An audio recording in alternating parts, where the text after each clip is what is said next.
Bismillahirrahmanirrahim. Assalamualaikum warahmatullahi wabarakatuh dan salam sejahtera semua. Okey, kali ini cikgu akan kongsikan teknik menjawab bahasa Melayu kertas 2. Okey, dalam kertas 2 ni terdapat 3 bahagian soalan iaitu bahagian A, sistem dan aplikasi bahasa, ada 5 soalan dan membawa 35 markah. Seterusnya bahagian B, pemahaman, 3 soalan, markahnya 35 juga. Dan bahagian C ialah rumusan, 1 soalan dengan 30 markah.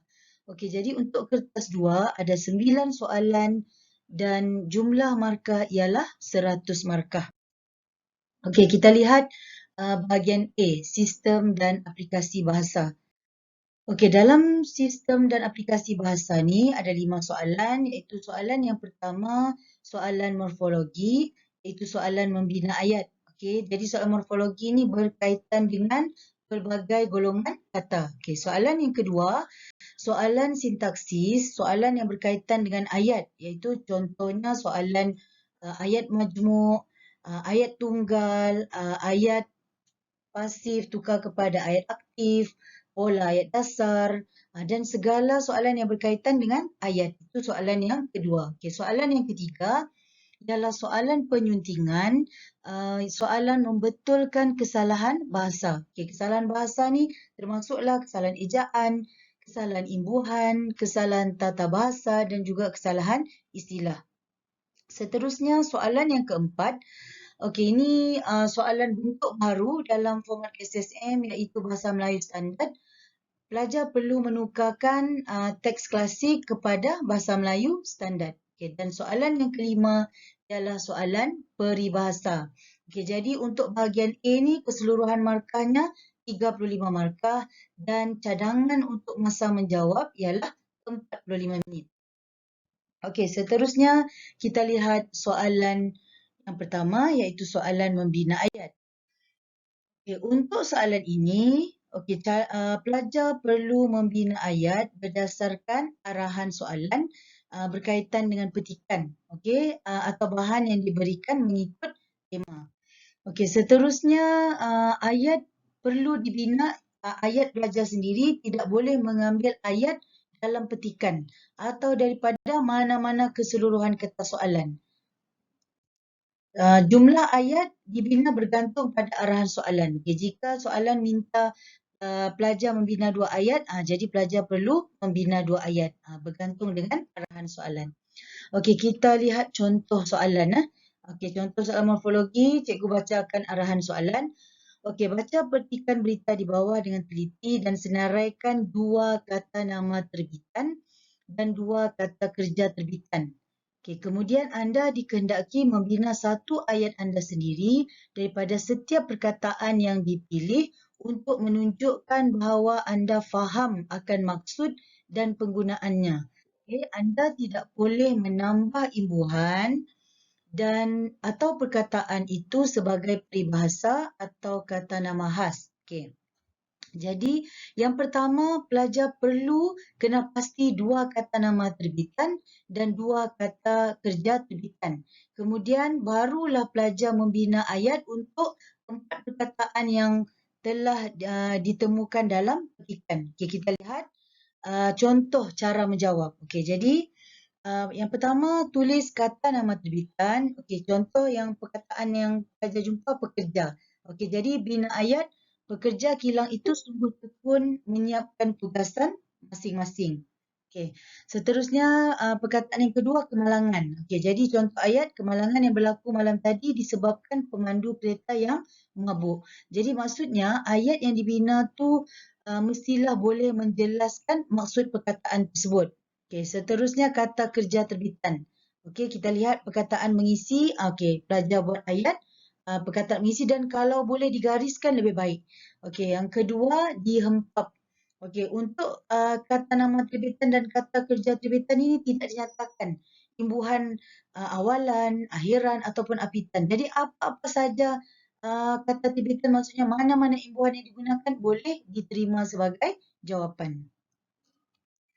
Okey, seterusnya kita lihat soalan yang kedua iaitu soalan sintaksis. Okey, untuk soalan ini Okey, baca petikan di bawah dengan teliti, nyatakan pola ayat dasar bagi ayat yang bergaris. Okey, jadi ada 3 ayat yang bergaris. Okey, jadi pelajar hanya perlu menyatakan 3 pola ayat dasar saja, sedangkan kita ada 4 pola ayat dasar. Okey, kita lihat jawapan untuk pola ayat dasar. Yang pertama, Fn tambah Fk. Yang kedua, Fn tambah Fa. Dan yang ketiga, Fn tambah Fn. Okey, bagaimana kita nak mengenal pasti pola ayat dasar ini? Ialah yang penting kita mesti mengenal dalam ayat itu kita bezakan yang mana subjek, yang mana satu predikat. Jadi barulah kita dapat menentukan pola. Contohnya pola yang pertama tadi, subjeknya frasa nama dan predikatnya ialah frasa kerja. Okay, itu cara mudah untuk mengenal pasti pola ayat dasar. Okey, seterusnya kita lihat soalan yang ketiga.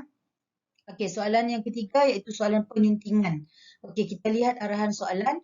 Petikan di bawah mengandungi 11 kesalahan bahasa. Okay, senaraikan dan betulkan kesalahan-kesalahan itu. Anda tidak boleh menyenaraikan lebih daripada 11 kesalahan yang terdapat dalam petikan. Anda tidak perlu menyalin petikan tersebut. Okey, jadi pelajar perlu mengenal pasti 11 kesalahan saja. Okey, termasuklah kesalahan ejaan, kesalahan imbuhan, kesalahan istilah dan juga kesalahan tata bahasa. Okey, kita lihat nanti bagaimana cara nak menjawab soalan penyuntingan. Okey, jadi untuk 11 kesalahan ini, setiap kesalahan dan pembetulan yang betul akan diberi 1 markah. Okey, contoh inilah jawapan yang sepatutnya pelajar temukan dalam petikan tadi. Okey, yang pertama kita lihat peruntukan kesalahan ejaan. Okey, cara menjawab, pelajar perlu tuliskan kesalahan dan terus buat pembetulan sebab tak perlu salin ayat ataupun petikan. Okey, kesalahan yang kedua ialah kesalahan penggunaan kata hubung. Okey, kesalahan ketiga, kesalahan dari segi istilah. Okey, kita boleh nampak kan. Yang keempat, kesalahan dari segi penggunaan imbuhan. Okey, dan kesalahan yang kelima, kesalahan ejaan lagi. Okey, jadi beginilah contohnya cara untuk menjawab soalan penyuntingan. Okey, nyatakan ataupun tuliskan kesalahan, kemudian buat pembetulan. Okey, jadi kita boleh lihat ada 11 kesalahan dan juga 11 pembetulan untuk soalan penyuntingan. Okey, seterusnya soalan yang keempat, bahasa Melayu standard. Okey, ini untuk soalan ini akan diambil daripada 2 sahaja teks, iaitu sama ada kepimpinan melalui teladan daripada antologi Jaket Kulit Kijang dari Istanbul ataupun burung terbang dipipiskan lada daripada antologi Sejadah Rindu. Okey. Okey, jadi biasanya untuk soalan bahasa Melayu standard ini sebenarnya tidak panjang. Okey, dan markah yang diperuntukkan kalau ikut soalan ini 4 markah lah. Okey, kita lihat cara untuk menukarkan bahasa Melayu klasik ini kepada bahasa Melayu standard. Okey, yang ini sebenarnya jawapan yang sepatutnya pelajar tulis dalam peperiksaan ialah dalam bentuk perenggan. Okey, untuk kali ini cikgu tunjukkan cara pelajar mudah untuk melihat. Okey, jadi untuk menukarkan bahasa Melayu klasik ini pelajar tak perlu menukarkan perkataan demi perkataan.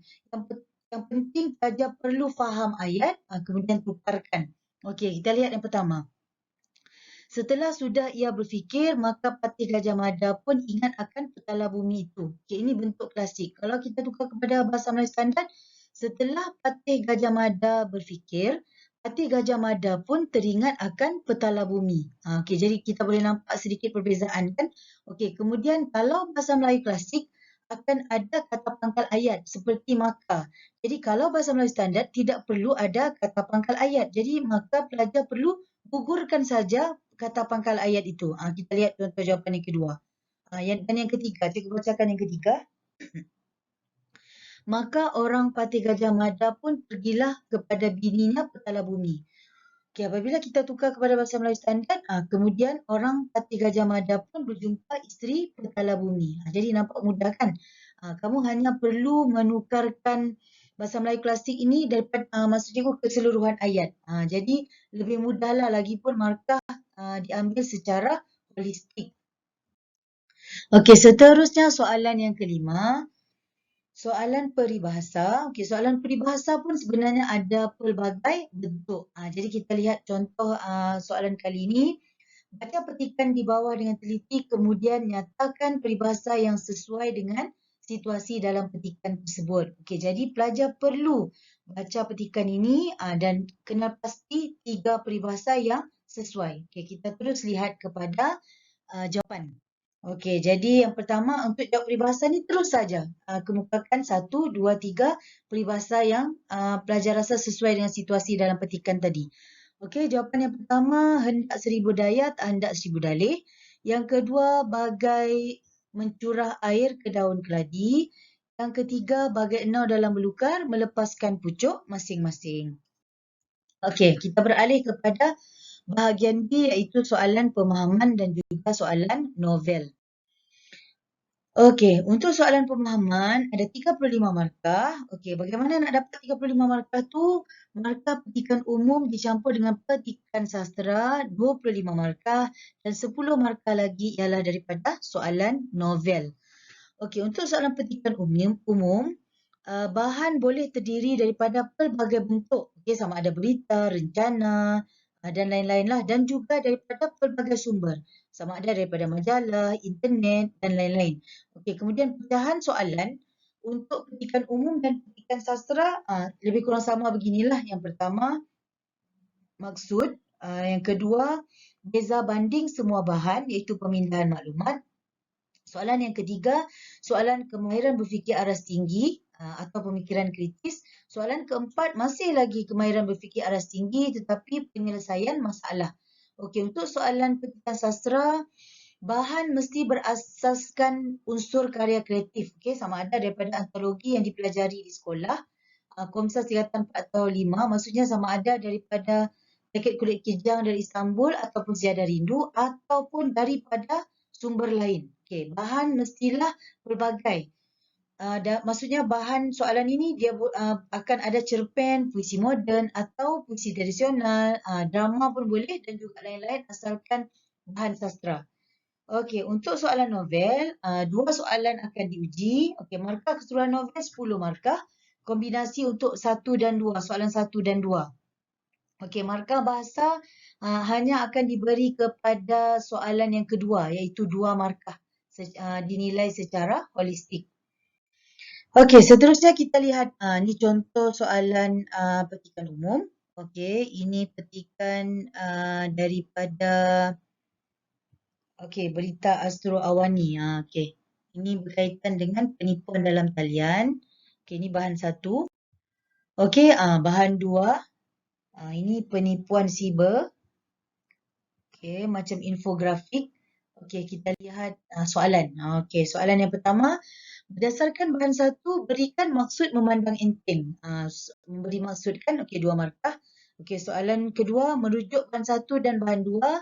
Nyatakan perbezaan cara untuk mengelakkan diri daripada menjadi mangsa penipuan siber. Okey, jadi jawapan mesti diambil daripada bahan 1 dan bahan 2 tadi. Soalan yang ketiga, okey, soalan kebat. Okey, walaupun kes penipuan siber di negara kita telah didedahkan kepada umum dan pelbagai usaha dilakukan untuk mengatasinya, kes ini tidak pernah reda, malah melibatkan kerugian jutaan ringgit dan mangsa daripada pelbagai latar belakang. Pada pendapat anda, apakah yang menyebabkan keadaan ini berlaku? Okey, jadi ini pelajar perlu memberikan pendapat sendirilah. Okey, 4 markah. Okey, soalan yang keempat ini soalan penyelesaian masalah. Okey, anda telah menerima beberapa mesej pesanan ringkas daripada seorang kenalan lama yang ingin meminta bantuan keuangan daripada anda atas sebab kecemasan. Beliau berjanji akan membayarnya pada keesokan harinya. Apakah tindakan yang akan anda lakukan untuk memastikan bahawa anda tidak terjebak dalam penipuan siber? Okey, ini pun 4 markah. Okey, kita lihat cara menjawab soalan 6. Untuk soalan pemahaman, pelajar perlu menggunakan ayat sendiri. Tak boleh secara terus menjawab, maksudnya mesti dalam bentuk esei lah. Okey, jadi kalau soalan bertanya tentang maksud, memandang enteng bermaksud menganggap mudah. Baru boleh dapat 2 markah. Tak boleh terus bagi jawapan menganggap mudah. Okey. Untuk soalan yang kedua, Okey, merujuk bahan 1, cara mengelakkan diri daripada penipuan siber adalah dengan menggunakan talian telefon sendiri dan mengelakkan diri membuat transaksi kewangan ketika menggunakan Wi-Fi umum. Okey, selain itu merujuk bahan 2 pula ialah kita tidak terpedaya dengan pujuk rayu rakan di media sosial dan tidak mudah terpedaya dengan tawaran hadiah berbentuk wang. Nampak tak jawapan soalan kedua ni jelas kan? Mana jawapan daripada bahan 1, yang mana jawapan daripada bahan 2. Okey. Soalan yang ketiga, minta pendapat. Jadi perlulah mulakan dengan pada pendapat saya. Okey, jadi pelajar bolehlah mengemukakan punca masalah ini. Okey, seterusnya soalan yang keempat pun pelajar perlu nyatakan apakah tindakan yang akan pelajar lakukan supaya tidak terjebak dengan penipuan siber. Ini contoh jawapanlah buat ayat yang lengkap. Okey, seterusnya kita lihat contoh soalan petikan sastra. Okey, yang ini ialah soalan sajak. Ini bukan daripada teks Komsas. Okey, sajak kepada wira dan wirawati negara. Okey, bahan 2 ini petikan daripada Bukit Kepung. Ini pun bukan teks Komsas yang pelajar belajar sekarang lah. Okey, jadi berdasarkan 2 bahan tadi, ini contoh soalan. Okey, soalan maksud sama juga kan macam tadi. Soalan yang kedua, daripada kedua-dua bahan perlu nyatakan usaha yang dilakukan untuk menjamin keselamatan dan kesejahteraan negara. Okey, soalan yang ketiga, soalan kebat, berikan pendapat tentang kesan jika tanggungjawab tidak dipikul bersama. Okey, soalan yang keempat, sebagai pengguna media sosial, apakah yang akan anda lakukan untuk mengatasi masalah ini? Okey. Okey, ini contoh skema jawapan. Okey, jadi ini contoh skema jawapan saja. Cara menjawab masih macam tadilah. Okey, buat ayat yang lengkap. Okey, seterusnya kita lihat soalan 8, soalan novel. Okey, untuk soalan 1 ni sebenarnya soalan ini tak semestinya daripada teks novel yang kamu belajar kalau Negeri Sabah sebalik Dinara. Boleh juga soalan 1 ni daripada teks novel zon lain. Jadi cuma kebetulan soalan yang cikgu bagi contoh hari ni ialah soalan daripada novel di sebalik Dinara. Okey, jadi jawapan untuk soalan 1 mesti berdasarkan petikan ini. Okey, soalan petikan tadi. Apakah yang difikirkan oleh Farisha dan Rosman semasa mereka berada di rumah agam itu? Okey, nanti kita tengok jawapan. Soalan yang kedua, berdasarkan sebuah novel yang anda pelajari, jelaskan kepentingan peristiwa pada permulaan cerita yang menyebabkan anda meneruskan pembacaan. Okey, 6 markah. Okey, ini contoh jawapan yang pertama. Okey. Semasa mereka berada di rumah agam itu, Farisha sedang memikirkan bahawa ada sesuatu yang tidak kena dengan tawaran Dr. Maxi itu dan dia ingin segera meninggalkan perbincangan dan rumah agam itu. Okay, manakala Rosman pula sedang memikirkan ayat dalam kepalanya untuk bercerita tentang rencana yang pernah ditulis tentang Kal. Maksudnya, soalan tadi, apakah yang difikirkan oleh Farisha dan Rosman? Jadi apa yang pelajar jumpa dalam petikan, jadi pelajar kena kemukakan dalam jawapan supaya boleh dapat markah penuh, 4 markah. Okey, untuk soalan yang kedua, jadi ini cara mesti kita jawablah berdasarkan novel yang telah saya pelajari di sebalik Dinara karya Dayang Nur. Kalau boleh mulakan beginilah. Okey, terdapat beberapa peristiwa yang menyebabkan saya ingin meneruskan pembacaan. Untuk soalan peristiwa, pelajar perlu menyatakan peristiwa dahulu. Kemudian baru buat kesimpulan kecil kepentingan peristiwa tersebut. Okey, kita lihat contoh jawapan. Peristiwa pertama ialah Akram telah mencuri cawan minuman Farisha dalam penerbangan ke KLIA untuk menguji DNA Farisha. Kepentingan mengetahui tujuan Akram menguji DNA, kepentingan peristiwa ini untuk saya meneruskan pembacaan ialah saya ingin mengetahui tujuan Akram menguji DNA Farisha secara curi-curi dan keistimewaan Farisha sehingga diekori oleh Akram. Ini contoh cara jawapan yang betul lah. Kalau soalan peristiwa, nyatakan peristiwa dulu, kemudian baru isilah dikirakan kepentingan peristiwa ini untuk meneruskan pembacaan. Okey, kalau soalan contohlah, sebab okey, soalan novel tidak akan lagi tanya berkaitan dengan nilai, pengajaran, aspek Komsas. Jadi soalan novel SSM biasanya sekarang ini akan berbentuk akibat. Okey, kalau dia tanya peristiwa, beginilah cara pelajar perlu jawab. Okey, jadi untuk dapat 6 markah, pelajar perlu ada 2 peristiwa sebab 2 markah lagi ialah markah bahasa. Okey, peristiwa 2 markah, yang kepentingan ni 2 markah. Jadi kita dapat 4 markah di sini, campur 2 markah bahasa dapat 6 markah. Okey, kita lihat bahagian yang terakhir iaitu bahagian C, soalan rumusan. Okey, untuk soalan rumusan ini, okey, markah rumusan 30 markah, markah isi 20, markah bahasa 10. Okey, berapa jumlah perenggan? Okey, pelajar perlu boleh tulis 3 atau 4 perenggan. Okey, perenggan yang perlu ada perenggan pendahuluan, perenggan isi, ada kesilapan ejaan sikit di situ. Okey, perenggan kesimpulan. Okey, jumlah isi 8 isi. Okey, wajib diambil daripada setiap bahan dan menyentuh setiap fokus.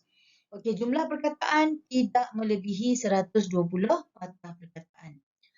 Okey, panduan menjawab rumusan. Yang pertama, pelajar mesti baca soalan. Okey, baca soalan dan bahan dengan teliti. Kemudian, kenal pasti fokus. Okey, fokus atau kata kunci berdasarkan bahan. Okey, ingat balik yang cikgu pernah terangkan sebelum ini dalam jawab soalan karangan dulu. Macam mana nak tahu fokus? Ingat sahaja KFC. Sebab pelajar suka makan KFC kan? Okey, apa dia K? Mungkin kepentingan. Okey, mungkin juga fokus tu kesan kan? Yang penting kalau K tu antara dua tu lah. Okey, F apa? Faktor. Okey, C ialah cara. Okey, seterusnya pelajar perlu kenal pasti 8 isi berdasarkan fokus tadi. Okey, kita lihat contoh soalan. Okey, ini petikan. Okey, seterusnya ini grafik. Ada 2 bahan. Okey, ini skema jawapan. Okey, boleh nampak kan? Ada pendahuluan, ada fokus 1 daripada bahan 1, fokus 1 daripada bahan 2, fokus 2 daripada bahan 1. Okey, kita lihat cara jawab. Tengok untuk jawab rumusan, mulakan ayat dengan rumusan membincangkan usaha menjaga keselamatan. Ini yang pertama, fokus pertama. Usaha menjaga keselamatan di kawasan air dan punca kemalangan. Ini ialah fokus kedua. Baru boleh dapat 2 markah. Okey, kita lihat isi. Antara usaha menjaga keselamatan di kawasan air ialah Universiti Putra Malaysia dengan usaha sama Open Learning Global Sdn Bhd mengambil inisiatif mewujudkan kursus keselamatan air secara dalam talian. Okay, isi perlu ada subjek predikat, mesti lengkap. Okay, selain itu kita perlu memastikan cuaca bersesuaian sebelum melakukan rekreasi air. Okay, jadi di sini perenggan pertama ni ada 4 isi usaha. Okay, perenggan kedua ada 4 isi langkah. Punca, okey, dan kesimpulan. Okey, kesimpulannya semua pihak perlu mengutamakan keselamatan di kawasan air agar tidak berlaku kejadian yang tidak diingini. Okey. Jadi boleh nampak kan inilah contoh cara nak jawab soalan rumusan. Okey, jadi itu saja untuk perkongsian kali ini. Jadi cikgu harap dapat membantu pelajar untuk menjawab kertas 2. Okey, sebarang pertanyaan boleh berhubung terus dengan cikgu lah. Okey, sekian. Assalamualaikum warahmatullahi wabarakatuh.